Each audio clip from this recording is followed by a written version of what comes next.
Hey everyone, Gill Gross here, and it is time for another Mailbag, where I answer your questions, hot takes, observations, and ultimately your comments about tennis or anything else. First round, Roland Garros 2025. It is the traditional first round of a major Mailbag, and I can't wait to get into it after 3 exciting days of play. A lot of interesting stuff to get into here. Now, full disclosure, I have already recorded this show.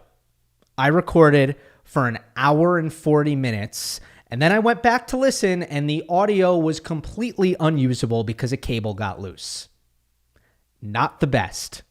So I'll tell you this. I rarely spend time during the show asking for you guys to subscribe and follow and like and share with your friends. If there is ever a show to do it, it's this one, to make my extra effort even more worth it. Obviously, to not come out with the show is not even in the realm of possibility for me, so I'm going to do it, but I'm missing the second half of the Knicks game to do it, which is ultimately the thing that bothers me the most about what's gone down with my audio failure and malfunction.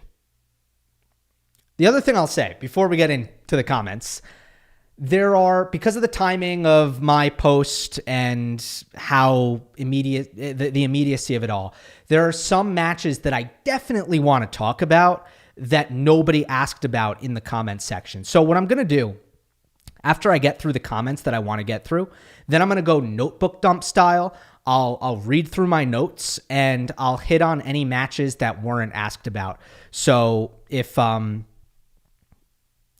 there's a significant result that I don't get to in the first part of the show, a little bit of patience, I probably will get to it. All right, let's start with Chris. Cerundolo lost first round to Diallo in straight sets. You and Abigail had him in your top 10 French Open power rankings, and Roddick and Wertheim had him into semis in their draws. Thoughts on Cerundolo's underperformance at this French Open and majors in general? Also, any comments on Diallo's play and his prospects to get through his section, given his quarterfinal run and win over Dimitrov in Madrid? Is the round 2 matchup versus Griekspoor still your popcorn match? Let's get into Francisco Cerundolo. Definitely one of the, if not, was it the most surprising result? Or was Fritz or... I think I was a little more surprised by the Cerundolo loss than Fritz and Medvedev. I think so. However, it didn't reach the maximum levels of shock. And I think the reason for that is exactly what Abigail and I, despite putting Cerundolo in our top 10s in the power rankings, what we talked about and what I talked about in the preview. There are certain aspects of Cerundolo's mental game that I don't think he performs that highly in. I don't think his nerve management is awesome. I don't think his resilience is ideal always. I don't think he's one of these guys who has unconditional intensity in his tennis. And I haven't seen him, as a result of all these things, I have not seen him in a big stadium, in a big tournament, against a top player, put it all together and play his best tennis. Haven't seen it. And didn't really trust that I was about to see it. Not really. And I knew looking at the draw that, and there's no high horsing here with Roddick and Wertheim, because there will be a million times where I get something wrong that they've gotten right. But I knew that Cerundolo was going to be the trendy, smart person pick to make it out of this quarter. 3-0 against Zverev. And the top level. He has spurts on a clay court where he looks unbeatable. And when Cerundolo gets hot, there are maybe 2 guys who I'll take in a neutral baseline rally on clay. Sinner and Alcaraz. That sounds like a big statement, but I'm serious. When Cerundolo is playing at his best, that forehand is humming, the backhand is doing what it needs to do to set up the forehand. He is a nightmare in rallies. Nightmare. Now, there's some technical stuff here, and we can transition into the Diallo match more specifically, where I've sometimes felt like when the forehand isn't completely on the money, there's not a lot of other parts of his game that pick up the slack. I didn't observe, and look, I didn't watch the whole match first ball to last, but I didn't observe a bad forehand day from Cerundolo necessarily. Here's what I did observe. Rallies 1 through 4 shots was a slaughter. Diallo won 67, Cerundolo won 47. In rallies that extended past that, Cerundolo actually had a slight edge. He was +2. You could argue that the gap between Cerundolo and Diallo in 5+ rallies should be larger than 2 shots. You could argue that, but ultimately it's not the reason why Francisco lost the match. The reason was much more so the short points, because he got crushed there. And that's serve return. Now, certainly, Diallo's a big server, but he hit 4 aces in this match, and he won 78% of his first serves. That's healthy, but that's not crazy. And by the way, Cerundolo hit 4 aces too. So they had identical ace counts. So what was the difference here? Well, second serve points is an area you would expect Cerundolo to clean up, but he didn't. He lost that category. Diallo, 60%. Cerundolo, 56%. How does that happen? That happens, a lot of this is a credit to Gab. That happens because average second serve speed, Diallo 107, Cerundolo 94. That is an outstanding number by Diallo. The other aspect of this is Cerundolo, while he won 56% of his second serve points, which is actually a good number by him, he only won 66% of his first serve points. Those numbers are too close together, and this happens all the time with Cerundolo. Jeff Sackman, Tennis Abstract, great piece up on his blog about this, about how Cerundolo gets so little out of his first serve that oftentimes, statistically, it's very close to his second serve. And that's a big problem for Francisco. That's held him back throughout his career. And I think those are the two keys here. How big Diallo was hitting his second serve and how not big Cerundolo was hitting his first serve. And that's why you got a real lopsided result in the 1 through 4 shot rallies in this match. Now, Diallo also did something exceptionally well, and that is volley. I've watched a lot of Gabrielle Diallo, and I've always observed that he is a high-frequency net rusher. He's coming forward all the time. And the problem is he hasn't been that good a volleyer. He's been average at best. There have been times where his volleys have actually been kind of a mess when I've watched him play. Yet, he's rushing forward over and over and over again. And I know I've said this on the show before. I have always been in full support of Diallo's his, oh my God, I almost said tactics. Diallo's tactics, of his tactics. I've always been in full support of what he's doing out there. Here's why. The goal is ultimately to be a top 10 player in the future, right? The goal is not to be 30 in the world right now if you're Diallo. It's more important that you're going to be a top player in the future. He does not move all that well. I actually really like his footwork, his small adjustment steps, the way he adjusts around the ball. That's really good. But he's not speedy around the court. So he's not fast, and he's not really a pure ball striker. He's got a flat backhand that can get a little inconsistent. His forehand is a weapon, but it's not a haymaker. Okay? So not a great mover, not a great ball striker. Like we're in trouble in baseline rallies. Great serve, but we're in trouble in baseline rallies. What do we do about that? We're 6'7". Let's get really good at the net. And the only way to get really good at the net is to go do it. And what I've seen from Diallo in the last 2 years is he's getting his reps in and he's doing it over and over and over again. And I've always had faith that that's going to pay off. Well, guess what? Third set of this match. And again, I only watched it in patches until the third set, and then I really locked in. Third set of this match, he was stellar at the net. And then, overall stats, net points won for Diallo, 27 for 35, outstanding. He volleyed great. This was the first time I saw that part click for the young Canadian. So that's my thoughts on that match. Overall, Roland Garros can salvage a clay court swing for some. I'm going back to Cerundolo here. Then I'll circle back to Diallo. Roland Garros can salvage a clay swing.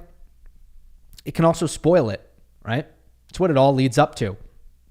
And in this case, I think, unfortunately, Francisco will feel like this result completely spoils his clay court swing. He can't look back on the last 2 months and feel like it's a success with what happened here.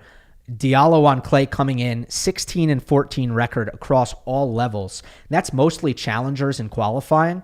ATP main draw 5 and 4, and 4 of the wins, as the commenter here alluded to, 4 of the wins came in Madrid this year. Made the quarterfinal as a lucky loser. But when a big server does something like that in Madrid, you don't necessarily expect it to mean much for Paris, especially when said player has lost in qualifying. So this is not one that I had on my bingo card. And look, I don't think, I really love Diallo as a prospect. I'm not super confident that he's going to back this up and keep going through the draw. No. I mean, I favor Greek Spore. I do.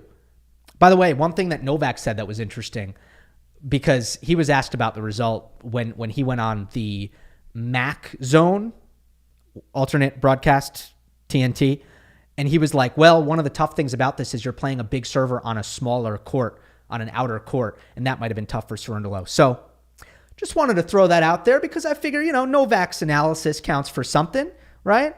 Might as well get that in. Next one is from Josep9599. Now that we've seen the retirement ceremonies for for 3 of the big 4, where do you think the most fitting place to have Novak's ceremony is when the time comes? Yeah, good question, right? Because for the other 3, it's felt quite obvious. I would argue for Federer, Laver Cup was kind of a clear choice. Definitely if you take into account the state of his health at the time. But even under normal circumstances, Laver Cup was Federer's brainchild, part of his legacy. I think it just made a lot of sense to do the goodbye there. And also you have the calendar spot towards the end of the year, post-US Open. So that made a lot of sense. Murray was a no-brainer, had to be Wimbledon. Rafa was kind of a no-brainer, has to be Roland Garros. For Novak, it isn't that obvious. So here's what I'll say.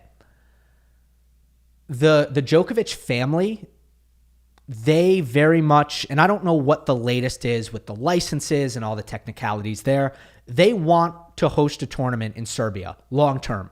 They want an ATP 500 in Belgrade. I know that for a fact. At least they've been on the record saying that. So it is not out of the realm of possibility for Novak to say goodbye in Serbia. I would also say it doesn't really need to be like at one place to have your like big grand goodbye. If Djokovic were to say before the start of a season, this is my last year, he'd get a little bit of something all the way through, right? Every tournament would probably do something for him, I think at least. And that might be taxing and tiring, and there's a lot of downsides to it. But it's another way to approach it, right? You don't need to have this one big hoorah. You can kind of do it little by little. The US Open is a natural stopping point for a lot of players just because it's the last major. But for Novak, I don't think something feels a little off about that.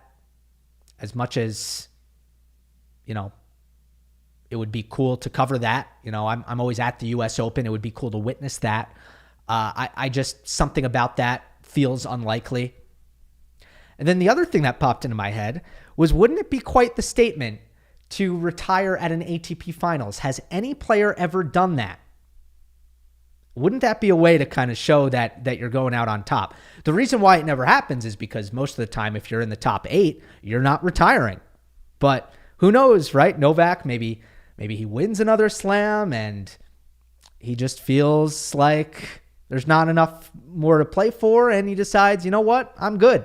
I'm in the top 8, but I'm good. I don't know. I feel like that'd be pretty cool. I know I just threw out a bunch of possibilities. I mean, I really don't know what the answer is. From Fun Night, I just saw Fritz lost to Altmaier today in 4 sets. Altmaier is great on clay, but also Taylor was serving around 50% on his first serve. Is there something about clay that can make it more difficult for someone like him to serve, or is this a mental struggle? No, there's nothing about clay that should make you serve a lower percentage. I mean, I think bad serving days happen. That's my opinion. I think everybody has their average percentage, and some matches you're going to be above that average. Some matches you're going to be below that average. And you never know when you wake up in the morning, other than some tactical factors that can come into play at times, you never know what it's going to be. Here's the thing. If you're a top player, if you're a top 4 seed in particular, and you're playing like a top 4 seed, in the first round of Slam, you survive a bad serving day, a low percentage serving day. You win despite that. So Taylor I think he'll look at this and he'll say why did I serve so badly? I don't think that will be his question. I think he'll be disappointed. I had a bad serving day, but it really stinks that I didn't figure out a way to win anyways against Daniel Altmaier. Now, Daniel Altmaier, let's get into this match in full. First of all, 5 top 10 wins in his career. Now 3 of them have come at Roland Garros. He has beaten Berrettini, and who's the other one? I have it written down. I am forgetting. Where's even my notes on this? Oh, there it is. Berrettini and Sinner. How did I forget that one? That one's so memorable. So Altmaier has 3 top 10 wins at Roland Garros. Berrettini, Sinner, and Fritz now of the 5 in his career. And what's the reason for that? He is a physical beast. He never gets tired of running. He's great on clay. And he stepped it up a couple of times in these matches. Very tough to hit through. He's pretty fast around the court. He plays very deep behind the baseline. Especially, he needs time. He needs to be able to buy himself time for the backhand. Okay, that shot demands time. And in order to buy himself that time, he plays very deep behind the court. Now, Altmaier impressed me with the way he served. I thought he served very well, better than what I would normally expect out of him. I thought he hit his forehand better than what it normally is. And that's the shot I don't like from Altmaier. I think it gets too spinny, too short. Sometimes he doesn't change direction on it very well. Sometimes I see him just fail to cash in on short balls on that wing. So I thought it was much better in this match against Fritz. And he also volleyed really well. And I'll be honest, I didn't have an opinion coming into this match on Altmaier's volleys, but he was very opportune. Not that he was at the net a ton, but when he was, he was pretty clinical up there. Other than that, I was not surprised by anything Altmaier did. He is ultra consistent. He is ultra fit, and it's going to be hard to hit through him. His deep court position, he's so disciplined defensively. But this might be one of his biggest strengths, by the way. Not only is he tough as nails, his shot tolerance never runs out. He's always playing high cross-court defense or on the backhand, chipping up the middle of the court, or sometimes chipping cross-court. He's never going for too much from defensive positions. He's focused on making the extra ball and making it deep in the court. So, again, a lot of defense is an attitude, and he has a great attitude about defending. So now you have Taylor Fritz. Let's bring him back into the equation. He's not very crafty. He's a linear power guy. His backhand in quick conditions, because it's so precise, can be a really good offensive weapon. But it's flat. It's not that fast. At the end of the day, clay really takes away Fritz's backhand as a weapon. A lot of people talk about his movement, and that's why he's worse on clay. To be honest, I think the backhand is a bigger factor. It's flat, and again, in quick conditions, because of the precision, it can really be a shot that Taylor makes progress with. But on clay, it's not bad, but it's kind of a nothing. It doesn't get him as far. He's not going to go to the net. He's not going to do much damage with his backhand. It's up to the forehand. And with Altmaier's defensive skills and the fact that Taylor doesn't follow anything in, it was another one of these matches where I felt like Fritz had to hit 4 great forehands in order to win a point. And there are definitely matches in which Taylor can hit 4 great forehands in a row on a consistent basis. But yesterday was not one of those days. The confidence was lacking on the forehand. There were plenty of balls where, I actually thought he was hitting it pretty big, but he was missing a lot. And I thought in an attempt to rein in the targets and miss less, a lot of his attacking forehands just didn't achieve any width. They were too central, and Altmaier was neutralizing Taylor. I was seeing a ton of that. And I felt the same way in the Monfils match. Fritz Monfils.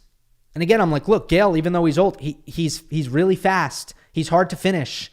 And sometimes it seems that Fritz in these matches, he doesn't have enough options to finish off his opponents, and he gets stuck.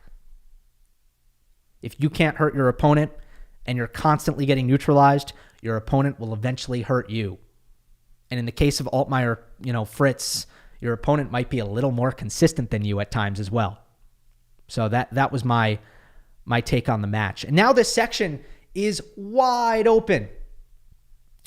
Look, I didn't come into Roland Garros high on Taylor Fritz. I left him out of my power rankings. He wasn't even in my next out.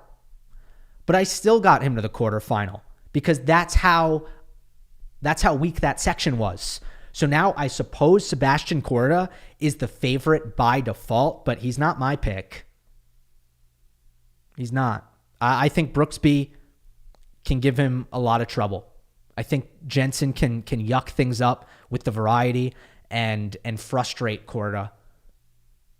I kind of think Brooksby wins the match. I think Medvedev has a chance to make the quarterfinals. I know a lot of people are rooting for that. Hamad has a lot of fans. I think it's a possibility. But at the end of the day, it's wide open. And Musetti can celebrate that. That's for sure. My voice is definitely not as strong as I like it to be. I don't know if it sounds that way, but after an hour 40 recording before this. Okay, next one is from Arnab Duda. Hi, Gil. What would it take to beat a focused and healthy Alcaraz on clay? Djokovic did it in the Olympics, and Rune said he studied that match for his final against Alcaraz. Do you think Sinner can take anything out of that playbook? Well, let's start with the Olympics match. The main thing Djokovic did there is he served +1 to Alcaraz off the court. He was not allowing Carlos to get into points. He was not allowing rallies to develop because he was giving no breathing room for Alcaraz from the very first shot, which was generally the first serve. And remember, he made a very high percentage of first serves. From the very first strike, Novak was smothering, relentless. He was on him. He didn't allow Alcaraz to play on his return games. Remember, Novak never broke Carlos's serve in that match, but he held the whole way. In the tie breaks, his forehand was heroic.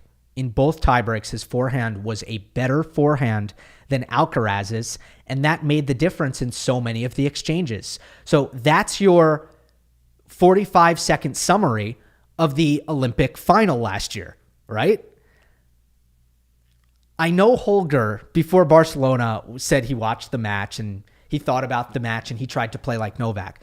And then when he elaborated on how, he was like, I just knew I had to make every ball. So a lot of people were commenting after my Alcaraz Rune analysis, like, Gil, Holger said that he studied Novak. What did he do? And it's like, look, if he was inspired by watching Novak and visualizing himself in Novak's shoes. Great. I'm a full believer in that. I think visualization for athletes can be an enormous thing, and maybe that's it. But like tactically, unless he didn't feel like getting technical publicly, but he did in his own mind, that's possible. But what he said was like, I learned from Novak I saw that I just had to make every ball. It's like, well, I mean, yeah, generally in tennis, if you make every ball, that's awesome. That's the goal. Generally, if you don't make errors and you don't make mistakes, that's the highest level you can achieve. So did Novak make everything in that match? Damn right he did. That's why it's one of the best performances we've seen. But it's not some sort of novel concept that a player can look at and be like, yeah, that's a great idea. Just never miss. No mistakes, right? So that's kind of how I feel about the Holger comment that he made. What can Sinner do? That's really what the comment is. I think Sinner can do a lot of what Novak did in the Olympic final. I think his first serve is good enough at times to take Carlos out of rallies. And I think that Sinner at times can be more aggressive on his +1 to not allow the points to develop as much. Thing is that does go against Jannik's identity, right? And his mindset, not identity, but his mindset. Sinner's mindset, not that his +1 forehand isn't killer and nasty, but he really doesn't want to miss. He really doesn't. And he's not afraid of neutral rallies against anybody. He's basically the best at neutral rallies. Why? Well, because his average rally ball is like 80 miles per hour and it's always deep and he never misses it. So you think he likes rallies? Yeah, he likes rallies. But against Alcaraz and the athleticism and the variety and the artillery that he brings to the table, it might be worth focusing on a little bit more point shortening on Sinner service games. And I think that might be a really good idea. Same thing on the return. If he can find some aggressive returns, great. I thought that was going to be a key in the Rome final. Didn't materialize at all. In fact, his second serve returning was off. It was off. From Andrew Liu. Gill, you often mention how, quote, this guy's an athlete / moves great, and you also love your tiers. Can you create a tier list of the best athletes or movers for us? Sure. I did read this comment ahead of time, and I can't do these kinds of things off the top of my head. What I need to do is scroll through the rankings, and then I'll just jot names down real quick. I don't put a lot of thought into something like this, but I do need to write it down. All right, tier 1. These are the guys who, to me, are just mind-blowing. I watch them play, and I can't believe the balls they're getting to. I've got 5 guys. Carlos Alcaraz, Tommy Paul, Alex de Minaur, Alejandro Davidovich Fokina, and Flavio Cobolli, which is probably the name that might surprise some people. I do think he is basically as fast as anybody. So those 5 guys, jaw-dropping speed. These next guys, great movers. Great movers. I think it's a huge asset in their game. Jannik Sinner, old Djokovic. If he were in his prime, he'd be in tier 1.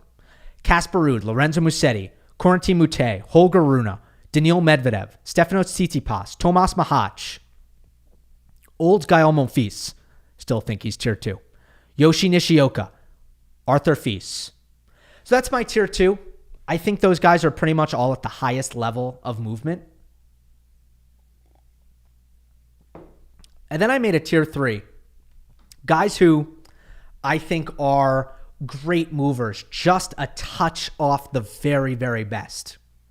I've got Jack Draper, Alexander Zverev, Grigor Dimitrov, old Dimitrov. I think he would have been higher in the past.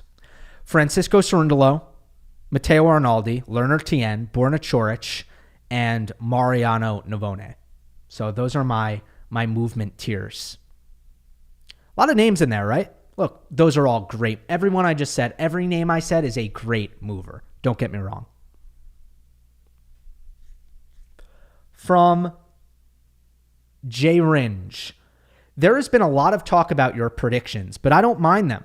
I see your top-notch analysis, and even in predictions, you have supporting arguments based on facts. Can you address this and your take on it? Thanks. Good work as always. Yeah, so it doesn't bother me at all. I'll tell you what does bother me a little bit. When my predictions are actually, by realistic standards, good, and I still get crap, that's when I do kind of get a little pissed off, because I'm like, I think some people are just so unrealistic, and they live on another planet about what's possible for somebody in terms of how much they're getting right. And that always bothers me a little bit. Like, yo, good luck finding somebody who can do better than this. Sometimes I feel that way. However, this year, in earnest, my predictions have been horrendous. So it doesn't bother me when my predictions are really bad and people are giving me crap for it. It doesn't bother me at all. Now, the other part of this is, what do I actually care about? What do I care about when I do my predictions, my videos? Especially my draw previews. I found that I've generally done much better when we're in the tournament and I'm predicting quarterfinals or I'm predicting finals. But anyway, especially the draw previews. What matters most to me? I want to be, 1, entertaining, 2, informative. I want it to be a vessel for analysis. I want it to be like, if I get everything right, like let's say I get all my predictions right, but I'm not interesting, I don't teach you anything, I'm not entertaining, like that's not successful. That's not a successful preview podcast, in my opinion. It's a bad one. I'm doing a terrible job if that's the case. So this isn't a gambling show. Like I'm not telling you who to put your money on or who to pick, right? In which case, I feel like it would be fair to partially evaluate me just based on how much I'm getting right, if it were that. But it's not that. And there are examples, if I kind of take you behind the scenes here. Take the top quarter of Roland Garros. Who did I make my upset alert? I made it Arthur Fils. Why? Because I think the draw is brutal, and I think there's a lot of pressure on the young Frenchman. I could have made it Brandon Nakashima, technically, because technically he's a seed, and I thought Mariano Navone would beat him. So technically I could have made it that, but we all know that's not a real upset. It's a 31-seeded guy who doesn't like clay against a pure clay quarter with awesome skills and like tremendous movement and consistency on the surface. So it could have made Brandon Nakashima upset alert. It would have given me a better chance to get it right. But I don't think that's as important or as interesting as discussing Arthur Fils. I think it is better for the show to make it Arthur Fils. So I do make those kinds of decisions. Don't get me wrong. I want to get as many things right as possible, but there are going to be instances like that. And guess what? When I filled out my bracket, Arthur Fils is in the 4th round. I believe I said that on the preview, but Arthur Fils is in the 4th round. I just think there's danger for him. That's why I made him my upset alert. There are other instances in which, let's say for dark horse, there will be tournaments where within, let's say, just one quarter, it's never going to happen in all quarters, but let's say there's one quarter where none of the unseeded players get past the 3rd round. None of them. That means that all the options were wrong.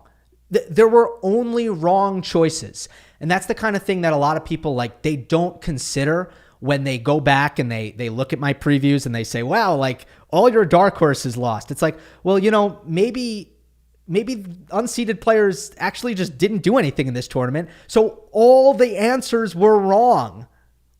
And it didn't matter which one I said. So that's the kind of thing that happens sometimes. But all in all, hey,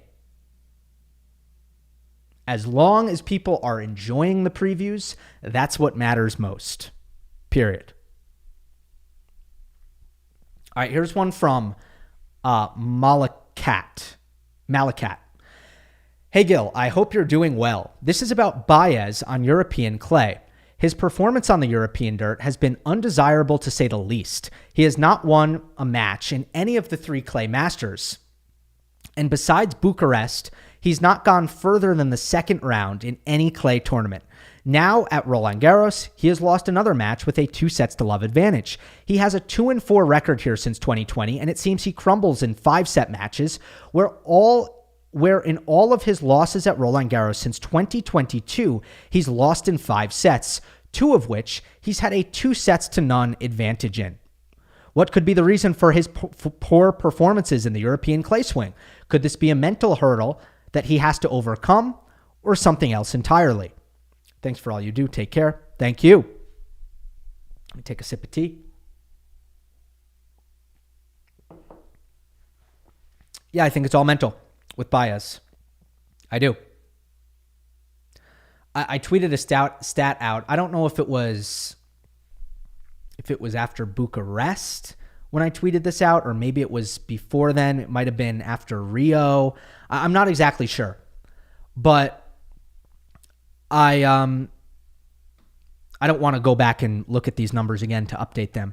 Essentially, Baez in his career, in opening round matches, first matches, he's under 500. The majority of the tournaments he's played in his career, he's lost in the first round. Yet, he is 9-4 in semifinals. He is 7-2 in finals. 2, 3, 4 times every single season. He goes on heinous losing streaks. He's on one right now. Not to mention the disparity between clay results and hard court results. South American clay results, European clay results. There's no logic to these things. It's just about comfort level. And in my opinion, it's confidence. It's a fragility to his confidence, a frailty to his confidence that, to me, is the only explanation for the bizarre resume that he's built. Once he wins a couple of matches and he feels good, he's really, really good. But when things are going badly for him, or he's outside of his comfort zone, or he just doesn't have a lot of belief, things go really, really bad, sometimes for a really long time. I hope he breaks out of it at some point. That's, yeah.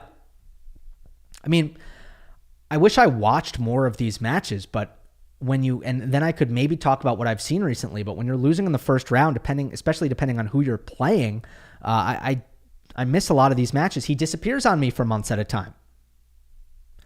Okay, this next one from Joshua Cox. Enough with the GOAT debate. Which one of the big 4 is the best at doubles? Here's some stats. Roger Federer, 8 titles, including Olympic gold in men's and Masters 1000. I read that poorly. An Olympic gold in men's and a Masters 1000 title. A Grand Slam quarterfinal, Davis Cup, 3 times Laver Cup, and 3 times Hopman Cup. Rafa Nadal, 11 titles, including an Olympic gold in men's, and 3 Masters 1000 titles, Slam semifinal, 5-time Davis Cup, 2-time Laver Cup. Novak Djokovic, 1 title, it was a 250, 1 Davis Cup, 1 Laver Cup, 1 ATP Cup, and finally Andy Murray, 3 titles, 3 500s, also an Olympic silver in mixed, and a Davis Cup title.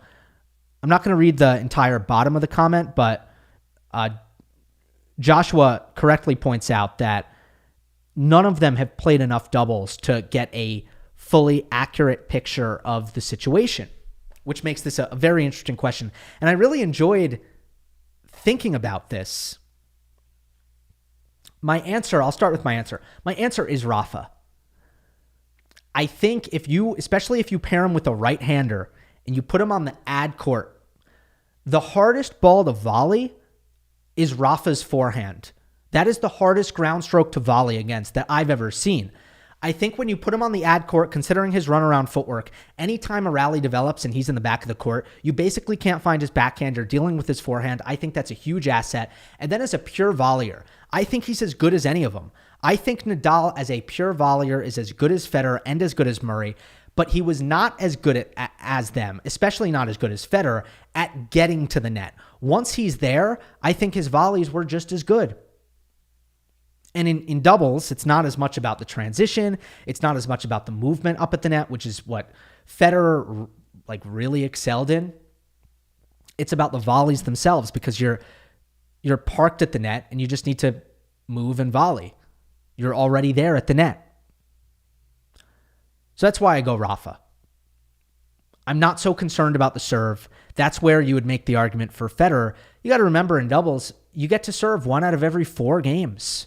You can't have as big an impact on the game based on your serve, because it's a math equation. You don't serve as much. The other thing is return. And I do think that Djokovic and Murray have a better return for doubles than Rafa, because you want to take the return early in doubles.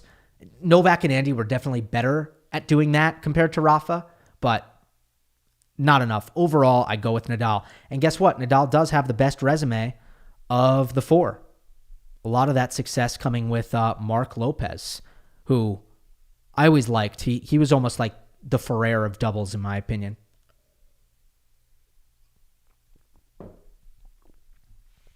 From Alexander, what do you think of Roland Garros' refusal to use electronic line calling? Well, I'd sure love an explanation. Is it the tradition? Do they want to maintain the tradition? Or is it profit? Because they certainly have a sponsorship, I believe, with Lacoste. I could be mistaken, but I believe it's with Lacoste, where the lines judges are out on court as walking advertisements. They are wearing clothes that are paid for by a sponsor. And I don't know if there's complications with that, with getting out of that contract, or if they simply don't want to turn down the money associated with that. I don't know.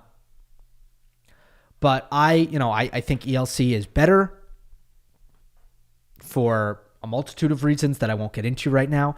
And I do hope that I hope the FFT moves to ELC sooner rather than later, or at least explains what the holdup is or why they haven't chosen to do it.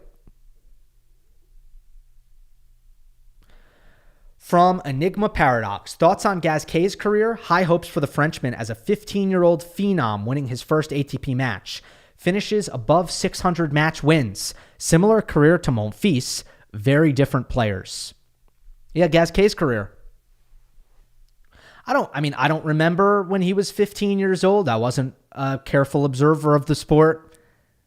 Maybe not much of an observer of the sport at all at that point in time. I think he did not have big weapons, but it's one of the best one-handed backhands of all time, no doubt. No doubt in my mind. And between his variety and his consistency, a very pure natural ball striker, somebody who I've always really liked to watch practice, because it's just nice to watch him hit the ball. I kind of lost my train of thought, but I think when he moved great, he was a top 10 player, because he had great consistency, great variety, and he covered the court well, and it was enough, especially at that point in time, where the game was just a little bit slower, where he could sustain himself as a top 10 player. As soon as the movement started to fall off, that's when it started to become that first serve, that forehand, which the thing with the forehand is I never felt like he was great at flattening it out, and I never felt like he was great at taking it down the line, so it was a little bit limited. And I thought there were points in his career where Gasquet's best weapon was his backhand, and that was almost an indictment on Richard. When the movement started to trail off, those things became, were put under the microscope, especially as the game got more power oriented in the, as we approached the 2020s. But such a graceful player, and the longevity is incredible. And I always felt like mentally he was a consummate professional, and he was always in great shape. So for me, he's a talent maximizer. He has so much to be proud about. Clearly loved the game so much. Did a lot for French tennis, and I will certainly miss him.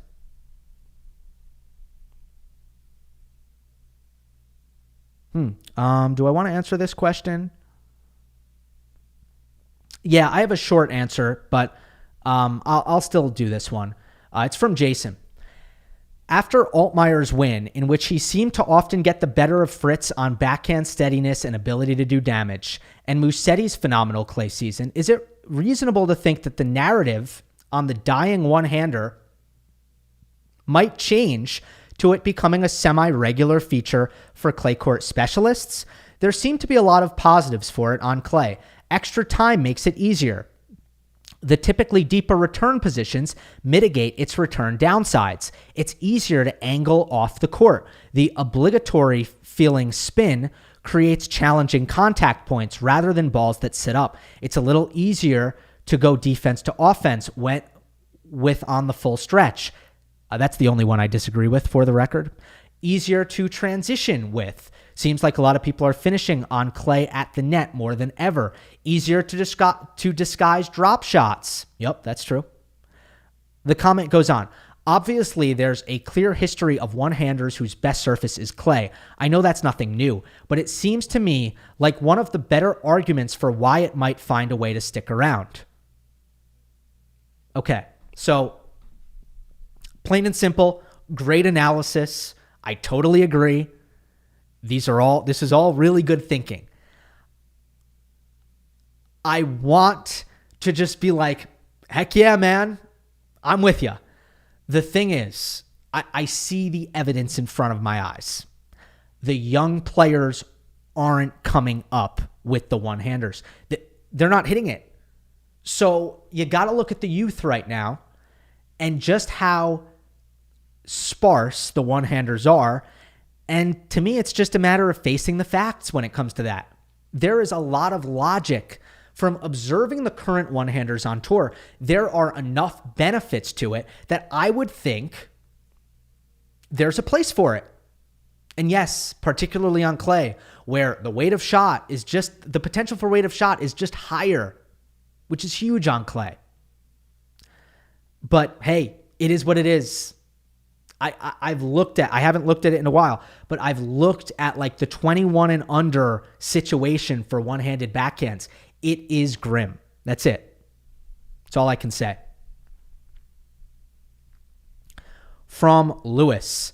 Hey, Gil, do you think Zverev's absolute peak was RG22? Most importantly, is he really as offensive today? After watching him for many years, I find him being able to replicate everything except that offensiveness that he had during that run. Would really like to hear your thoughts. Yeah, I think a lot of people think what you think. I gotta say, I disagree. I think Olympics 2021 in Tokyo, I think Zverev was just as offensive there. I think Paris-Bercy last fall, thought he was just as offensive there. I think in spurts for tournaments, Sasha has been as offensive as he needs to be, as offensive as you would want him to be, just like he was at RG22. And I think that the level at Roland Garros that year, it's turned into this like mythical thing. I think because of how everything ended, the fact that he shattered his ankle at the end of the second set against Nadal, especially because of the way Zverev has talked about that since, where he said many times that he almost beat Nadal. And, I always just say, what is he talking about? That's not true at all. He had 3 more sets to win. 3 more. I thought he was playing great tennis, but come on. He didn't almost win. As unfortunate as what happened, as unfortunate as it was, how it ended, he didn't almost win. So I think because we were robbed of a conclusion and we never saw Zverev actually lose at that tournament, fair and square, it's so easy to make up this thing in our heads like that's the best he's ever played. I don't agree. I think he was playing his best, but I don't, he's played his best at various points in his career, and I think he's been offensive at various points in his career. This one is from member Poison Opinionator. Hi, Gil. What do you make of TNT's first week of broadcasting? I've seen some awesome commentary moments, some cringe, some awkward, but all around nice to have a new dedicated channel moving forward. Also, when are we going to see you make your splashy entrance on TNT? Good question. Hopefully as soon as I can make it happen, or as soon as they want to make it happen. It's definitely something that I aspire for. And for that same reason, I always have to say on answers like this, I'm a little bit limited. I'm not going to go full media critic on you and tell you, everything I think. I'm not going to talk about individual talent and evaluate people individually or the production team and all that. But there are a couple of things I can say to this. Otherwise, I wouldn't have taken the comment. First of all, I am fired up about the rally. I think the rally is outstanding. And I know international viewers, hang with me here. I know you guys don't get TNT, but I'm going to make this interesting for you, I promise. The rally is a whip around coverage format. So instead of the TV coverage hanging on whatever is the most intriguing match. And by the way, the most intriguing match in the first week is oftentimes, as we know, as big tennis fans, not the best match, but the match that draws the best ratings. And you guys, these TV people have the numbers. They know what they're doing. As hard as it is to believe that Djokovic winning 1, 2, and 2 would get better TV viewership than Mensik and Alexander Muller playing an epic 5-setter on court 14. As hard as that is to believe, guys, they have the data on this, and it's true. It's just true. However, for us more dedicated tennis viewers, I think most of us would agree, unless you're particularly partisan to whoever happens to be on one of the big courts, like if you're a huge Djokovic fan, you want the good matches on the outer courts. You want it all. I mean, the first week of a major is best experienced hopping around from court to court to court. And that's what this whip around coverage entails. And they have a good team on it. I feel like it's something that Mark Pecci has wanted to do for a long time, and now he's getting to do it, and he's doing a great job of steering the ship and providing the context and the knowledge necessary to be able to go from court to court to court, because you can't really prepare the same way when you're really covering every match across the grounds. But I think this is a product that's needed to exist for a long time, and I'm just really happy that it exists. So I wanted to say that. The other thing that's interesting is the HBO Max part of all this. And the one advantage that HBO Max has over a tennis channel app or ESPN Plus, you're going to get some exposure for people who weren't trying to be exposed. So you're going to have people who have HBO Max because they like The Last of Us. They like Succession. Watch Industry if you haven't watched Industry. It's my favorite recent HBO show. They like White Lotus, right? So you're going to have those people who are on Max for whatever reason, and they might see the tennis and stumble upon it. Nobody's really stumbling upon, especially not young people on streaming platforms. That's not happening on ESPN or on Tennis Channel. So that's an interesting aspect. One thing that I do hope they implement is a customizable multi-view. That would be really, really great. And the Tennis Channel app has this. HBO does not. You should be able to choose what matches are on your screen. You should be able to do a 2-box or a 4-box and have the ability to customize what you're looking at. Right? So that concludes my TNT thoughts. All right, folks. I'm not going to go with any more mailbag comments because we're coming up on the hour mark. But as promised, I want to do a little bit of a notebook dump. So we'll start with day 3, Tuesday. And then we'll talk about some Monday stuff, and we'll finish up on some Sunday stuff, although there's not all that much from Sunday. And the last match I watched was Monfils versus Hugo Dellien.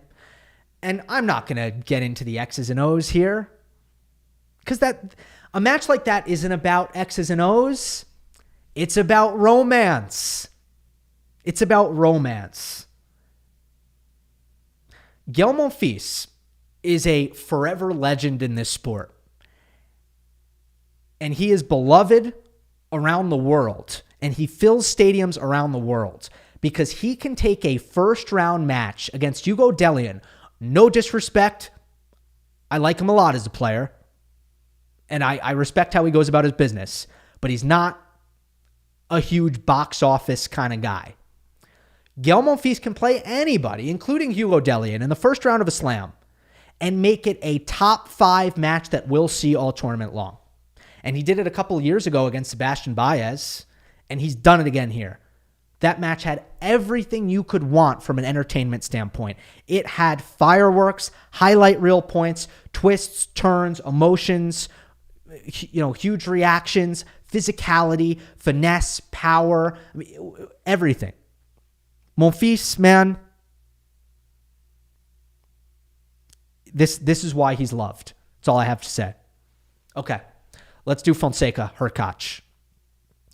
Blowout city for Joao Fonseca. This match didn't feel close for 1 second. The first set felt over quickly. The second set felt over quickly. The third set felt over quickly. They put this thing on court 7. A lot of the buzz around it had to do with that.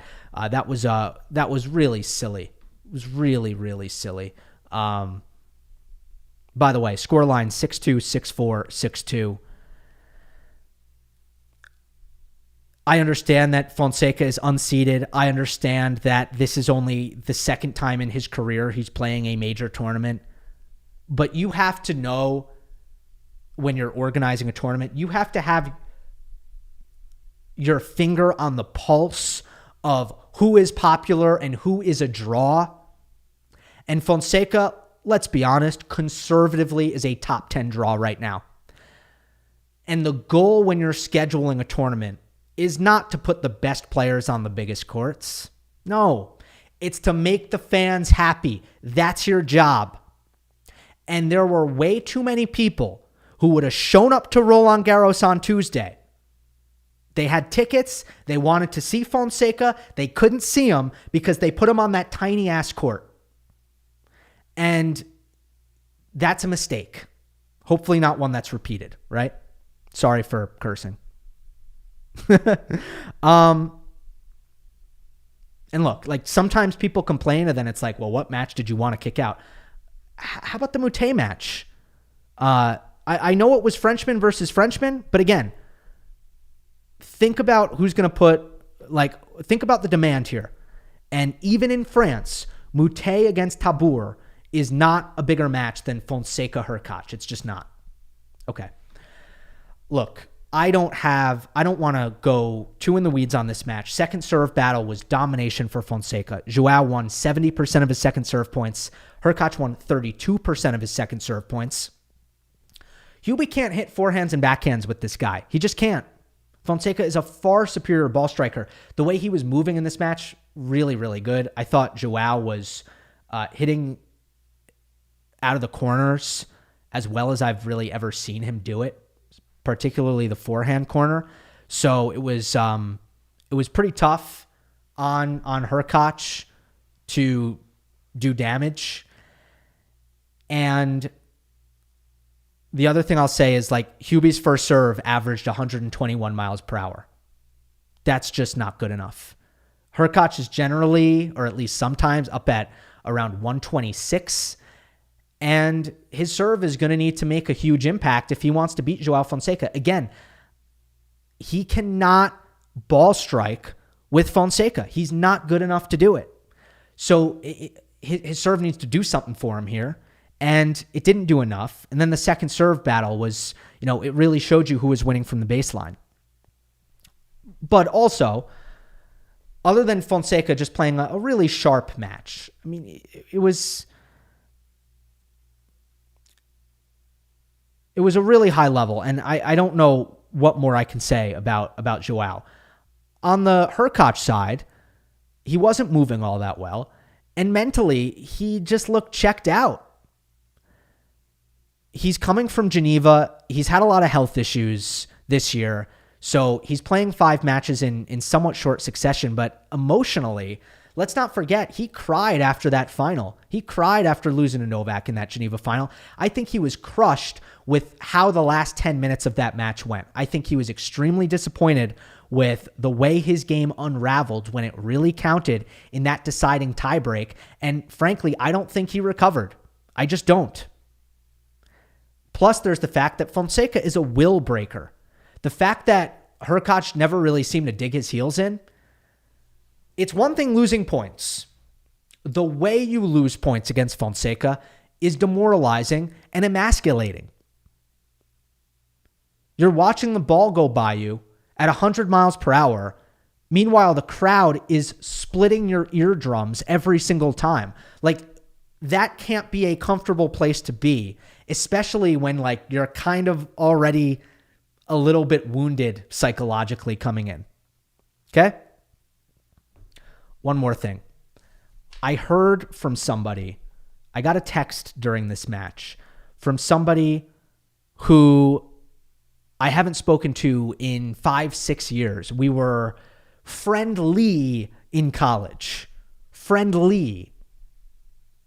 And I got a text from him, and it said, and TNT, by the way, made it the main focus of the broadcast, even though on Chatrier there was the Monfils match going on. Anyway, I get this text. Apologize to bug you out of the blue, and I know I'm probably very late to this, but who the hell is this Fonseca kid? He's electric. This is the kind of thing. Anybody else on the TV, I'm not hearing from this guy. Again, I want to stress, reiterate, I haven't heard from him in 5 years. I'm just not hearing from that guy. But Fonseca, he has the Steph Curry, he has the Caitlin Clark. Between the crowds, the way he wears his heart on his sleeve, and the winners, the power. That combination is eye candy that even the most casual viewers cannot miss. Okay, let's move on. Novak Djokovic also got the Tuesday start, so we saw him in action today against Mackie McDonald. Ideal draw for Novak, as we said in the preview. Mackie coming off of a calf injury, and just generally his game is diminished severely by clay. So that was positive for Novak, but you kind of knew he was going to be okay as long as he dealt with what was a really chaotic 48 hours for him. From winning 100 in Geneva, getting to Paris late, taking part in media, taking part in the Nadal festivities, which I'm sure, makes him feel a certain kind of way. I mean, that it's hard to focus on competing when you are involved in something like that. But as long as Novak was able to handle that 48-hour whirlwind from a tennis standpoint, he was going to be okay. And he was. And he moved really well, by the way. The body seemed good. So that's a big positive. He wins quickly. That's important. And I just want to touch on one thing before I moved on from Novak. I promise, because I know I've covered it a lot, I promise that I will not talk about Djokovic's scheduling until his tournament is over after this. But let me just put a bow on it, all right? There were a lot of comments recently, last week, where people were saying that Djokovic played Geneva because of his niece and his nephew, okay? And the family. He's got family in Geneva. Novak is a sweetheart. and a great uncle, clearly, because that's a very kind thing to say.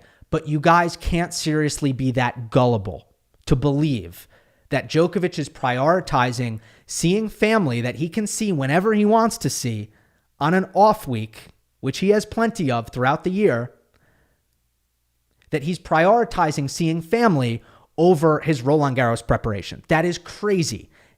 And he said it during the trophy ceremony, again, because it was a sweet thing to say. And I'm sure his family very much appreciated that he said it. But when he's actually asked in a different setting, he went on the MacCast. John McEnroe, Patrick McEnroe said, hey, so why'd you play Geneva? Was it to get matches? Was it to get 100? And at first he said both, and then he was pressed a little bit harder. And he said, and I quote, I wouldn't go to Geneva if I was feeling good about my game. I felt like I needed a tournament. He didn't go to see his niece or nephew. He didn't go to get 100. He would not have gone unless he needed matches, which he did. That's why he went. Now, maybe it was the tiebreaker between Hamburg and Geneva. Maybe the family helped him get to Geneva. Sure. However, that wasn't the real question I had. It always made sense to me that he would play Geneva. My question was always, why did he pull out of Rome? He was finally asked about it in the press conference, and he basically said that he didn't want to play both Madrid and Rome because he thinks it's too much playing Monte Carlo, which he likes to play because he says he kind of regrets playing Monte Carlo, but because it's close to home, it's really hard. It is home. It's really hard for him to resist playing that tournament. It's so comfortable for him to just play it. Okay, so there's that. But then he said, normally I would pick Rome of the two, but this year, because I haven't played Madrid in a while, I picked Madrid. Now, is that the most sound logic that I'm fully bought into? I'm not sure. So I think him wanting to only play one, yes, checks out. But the last 2 years, he's only played Rome. He skipped Madrid, and that's worked out really well.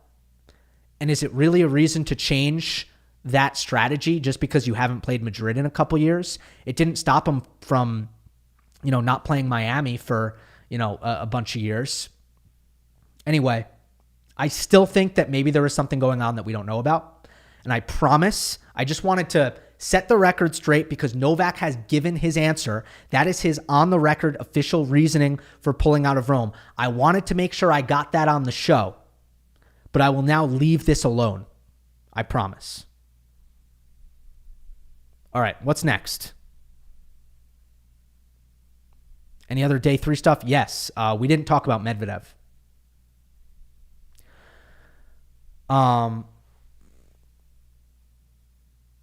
This was surprising.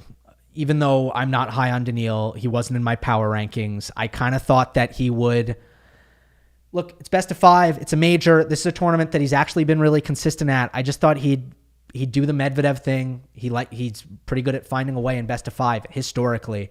That hasn't been the case this year. Lost early to Lerner Tien, and now he's lost early to Cam Norrie, a guy who he held a 4-0 head-to-head against. He beat Cam 6-4, 6-2 in Rome just 3 weeks ago. Cam, no top 20 wins since Australian Open 2023 when he beat Ruud.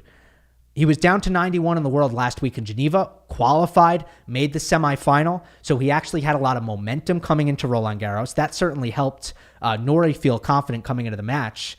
We know, I have a lot of respect for Norrie's best level and how tricky his ball is, how different the backhand is from the forehand. The physicality is always there with Norrie. I feel like recently, in his struggles, the consistency has fallen off. I'll also say this, horrible luck with his arm injury because he played basically the best match I'd seen him play in a year against Jack Draper at Wimbledon last year. Beat him, didn't go down as a top 20 win, although in my mind, that's an awesome win for Cam. And he, by the way, did it in straights, I believe. I think he did it in straights. So he played incredible. And then he immediately hurt his arm his left forearm, which is his forehand, of course, and that really derailed him for a while. And again, I just haven't seen the signature Cam Norrie consistency recently that got him into the top 10. Anyway, that's the Norrie part of it. I'll tell you like how the match went in case anybody's unaware. Norrie won the first 2 sets. Medvedev won sets 3 and 4. The 4th set was a blowout. Medvedev lost only 8 points the entire set. And then in the 5th, Daniil continued to seem like the better player. Medvedev served for the match at 5-4, and he got broken at 15. He made 4 ground stroke errors. 3 of them were pretty routine. 1 of them was defense. And then Medvedev got broken again at 5-6 to lose the 5th set 7-5. So Medvedev really almost completely completed the comeback. And then from there, he felt the moment, and he was pretty bad. The level down the stretch in the match, the level itself from both, I don't think too highly of. And therefore, I'm curious to see what Norrie does from here, and if he backs this up and what he does for the rest of the tournament. Because again, as much respect as I have for Norrie's game, the level of tennis here, I didn't come away like, wow, Cam was unbelievable. It wasn't really my view on it. But he was tough. He made the balls under pressure, and he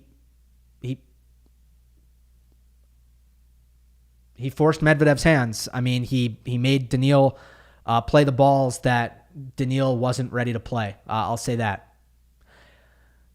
Here's my big takeaway analytically from this match.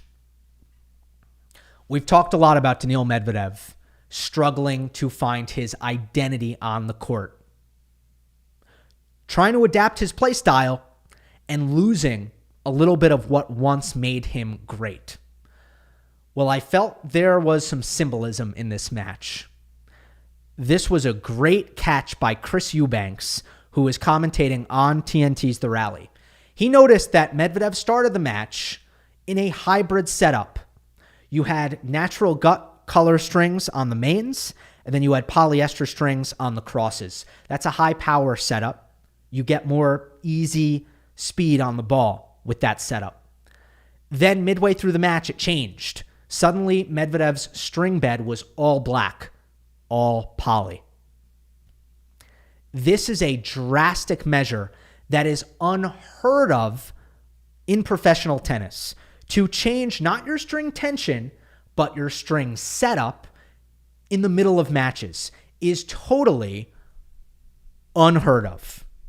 But Daniil has been doing it and has said, that we know that this isn't the first time he's done it because he's talked about it this year. And I'm going to pull a direct quote here. He said he beat Khachanov in Doha, and he said he did it largely because he changed his racket. He went for the full power setup. He said, quote, because of what is happening on tour right now, I have different rackets. Okay. This is all fine and well, maybe. Like you could look at this and say, hey, it worked. It turned around the match for him. Here's what's crazy about this. Medvedev has done such a dramatic 180 on his philosophy here. He did an interview in 2023 with Tennis Warehouse, and he said, and I quote, a lot of players do different tensions depending on if they play at night or during the day. They'll change rackets for every change of the balls. That's not me. I'm using the same tension almost all over the world, 22 kilos. I don't usually change rackets during matches, even in 5 sets. I don't change tension if it's cold, hot, or whatever. He said that in April of 2023. Folks, he went from the most dramatic part of the spectrum of I never change my racket. My tension stays the same and my racket stays the same. Entire matches. 2, I am changing my technology more dramatically than basically any player that anybody has ever known of. This is like a vegan deciding to become a butcher. That's what this is. And I'm sorry, but it reeks of a player who is just completely panicked.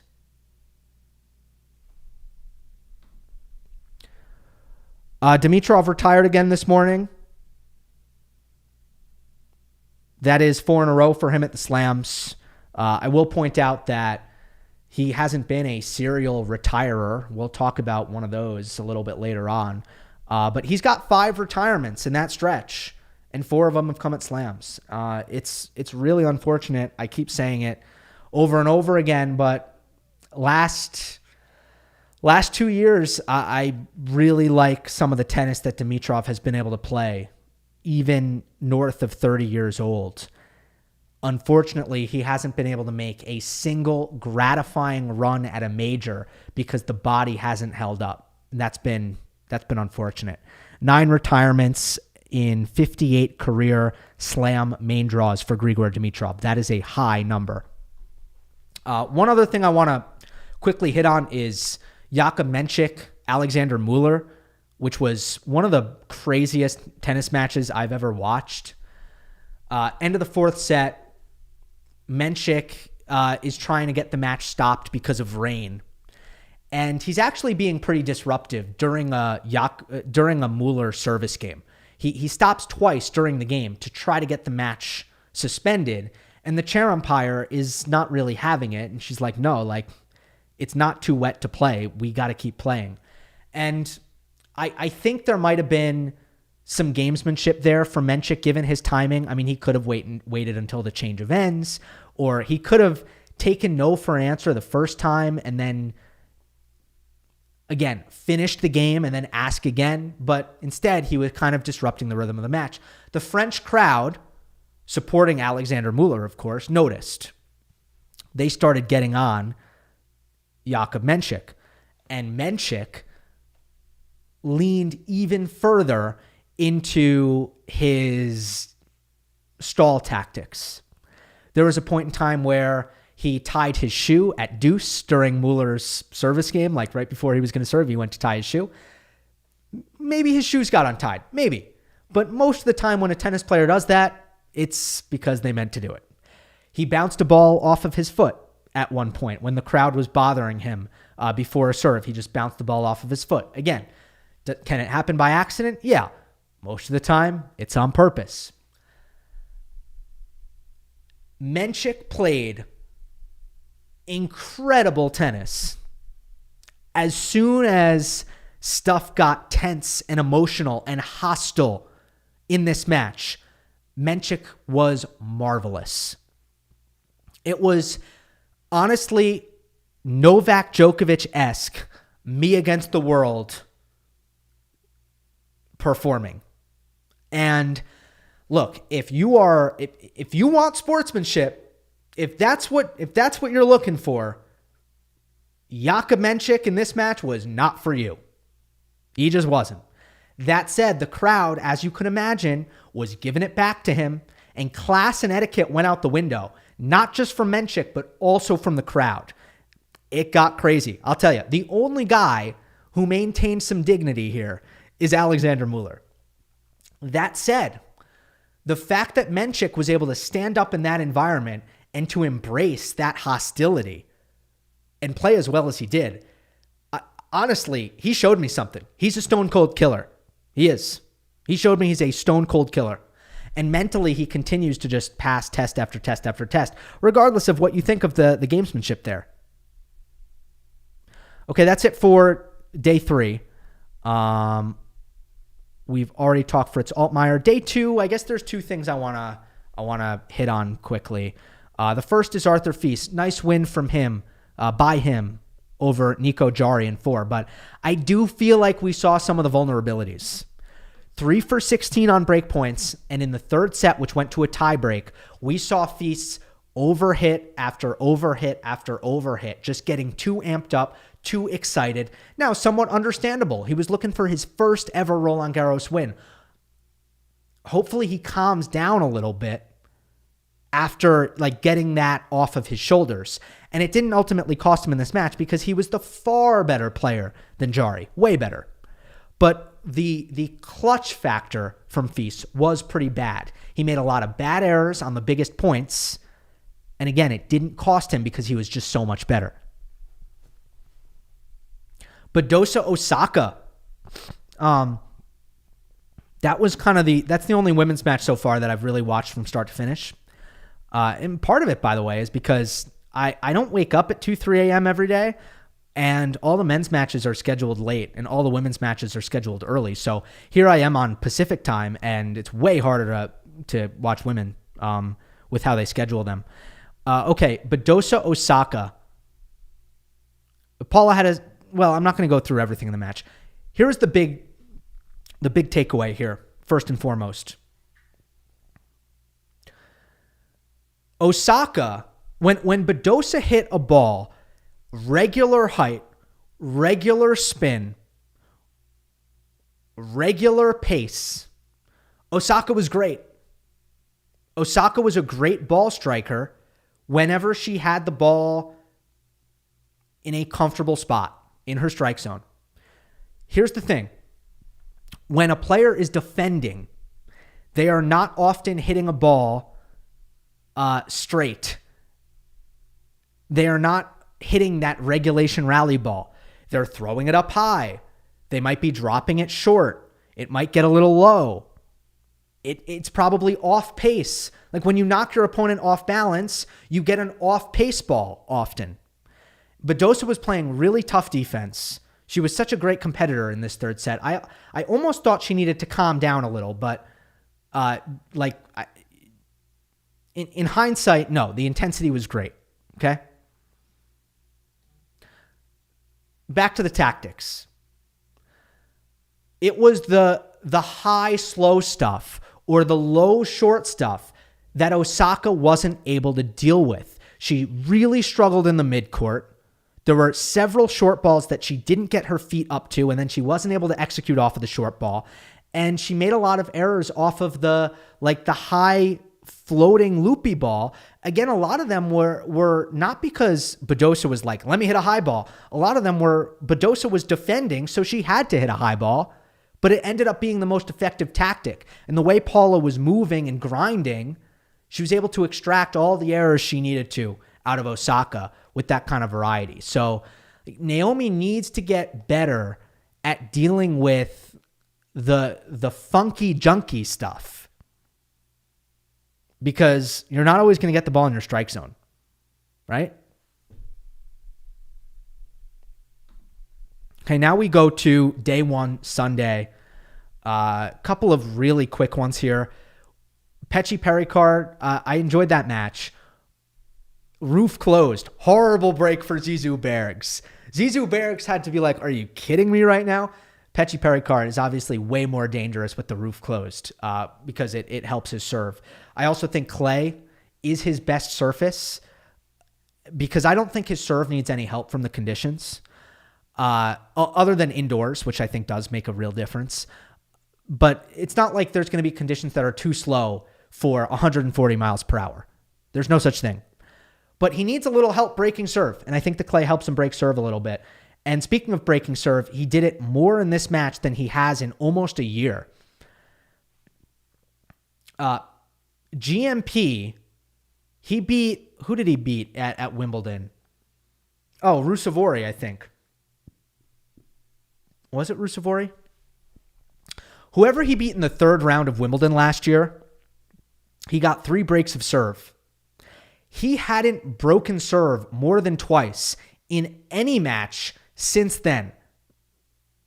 So for the people who say Pecci Pericard isn't a serve bot, folks, he is the serve bottiest of serve bots.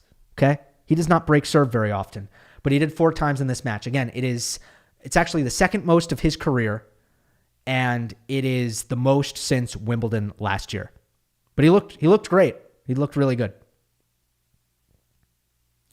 Tomas Mahach, just want to mention, another retirement from him. At this point in time, it's not a good look. And if I were him, I would just want to, and maybe he's done it and I've missed it, I would want to publicly explain what's been going on because there might be a good explanation. He may be dealing with something chronic or something that he can't fight off, and it's affecting his ability to finish these matches. But because he is showing up week after week after week and not finishing his matches and also not taking any time off for injury, it does not reflect very well on him, unfortunately. So at this, all I'm saying, this is my take. If I were him, I would try to explain myself, and I would be slightly embarrassed, I think, if I didn't explain myself. I would want to say, hey guys, I know this has been a little bit crazy. Let me just clue you in on what's been happening, right? Let's end on Ben Shelton. He wins in 5 over Lorenzo Sonego. When Sonego went up 2-1, I was still like, probably still Shelton's match. The delta between Ben, best of 5 and best of 3, is flat out enormous. And, you can just look at his win percentages straight up. Let me pull that up. Best of 5 for his career, he's 25-10. So that's a win percentage over 70%. Do you know how hard it is to win 70% of matches? You know how many players have won 70% of matches in the last year? It's probably like 5 or 6 players. Definitely Sinner, Alcaraz, Djokovic, Zverev. Probably like Draper. And that might be it. That's how good that win rate is. And that's his career win rate in best of 5. Best of 3, his career win record is 61-53. That's 53.5%. That's pedestrian. That's like top 40, low top 30. I mean, it's just a huge delta. Now you dig deeper into the numbers, and I want to share this. I think this is fascinating. Why is Shelton so good in best of 5? And that's the question that I'm attempting to answer right now. I think it is because he is, first of all, just a big match performer, but also in crunch time, when the matches go long and he's gotten a long time to kind of feel things out, he gets better and better as matches progress. And the stats flesh this out. Ben is 6-4 in 3-set matches. So let's be very clear. He's good at majors. He rarely wins in straights. Only 6 out of his 25 wins. But in 4-setters, he's 10-3. In 5-setters, he's 7-3. Since the U.S. Open in 2023, he is 14-2 in matches that are either 4 or 5-setters. He is really good in these long matches that go into, for lack of a better word, extra time. He is so good. And mentally, I just think he is, I think that's his biggest weapon. I don't think it's his serve. I really don't. I think it's his mind. I think it's his ability to show up and trust himself and be confident and not get tight in the biggest moments. Can he make some risky decisions in big moments? Yes. But it feels time and time again over the course of a best of 5-set match when everybody is nervous and tight and they feel like, oh, it's so important. It's a major. I don't want to miss. I don't want to do anything wrong. Ben is out here going for it and getting after it. And it served him well so far. And that's all I can say. So Shelton stats, just eye-popping stuff. All right. That will do it. I will be back with a show after the conclusion of round number 2. See you then. Hope you enjoyed. Don't forget to subscribe. I'll see you next time.